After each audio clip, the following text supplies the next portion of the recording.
Our hardcore wrestling fan knew exactly what the kendo stick is. But do you know its origins? Do you know where it came from? Today we're going to be talking about the origins of the kendo stick, or much better known as the Singapore cane and ECW.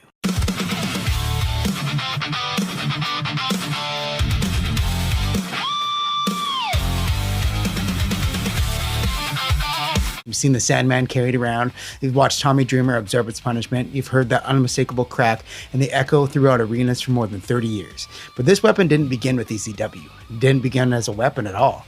So where did it come from? Why did ECW call it a Singapore cane? How did one controversial news story help transform a martial arts training tool into one of the professional wrestling's most iconic weapons? Today, we're uncovering the rise of the Singapore cane. In 1994, American teenager Michael Fay was convicted of vandalism in Singapore and sentenced to a caning. The punishment became an international controversy, and American news programs debated the sentence. Politicians commented on it, and the phrase "a Singapore cane" entered the mainstream conversation. Paul Heyman understood something better than almost anyone else in wrestling. If people were already talking about something controversial, ECW could transform it into an angle that felt immediate and dangerously real.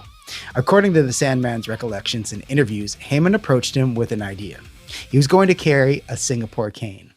But there was a problem. What exactly was a Singapore cane? And where were you supposed to find one? Well, the story goes that Heyman initially handed Sandman an ordinary tree branch from outside to use during a promo. Sandman knew this wouldn't work. Remembering wrestlers such as Tojo Yamamoto, Sandman visited a martial arts store and purchased a bamboo shinai. The shinai was then presented to ECW audience as a Singapore cane. That was the turning point. Heyman supplied the controversy, Sandman supplied the image, and Tommy Dreamer, well, he supplied the moment that made it legendary. During the summer of 1994, ECW built a deeply personal rivalry between Sandman and Tommy Dreamer around the Singapore cane.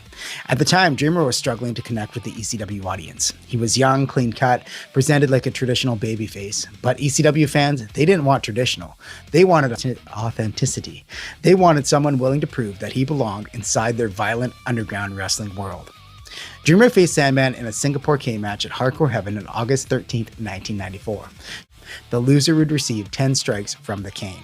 Sandman won with the assistance from his manager, woman, Nancy Sullivan, and that meant Dreamer had to accept his punishment.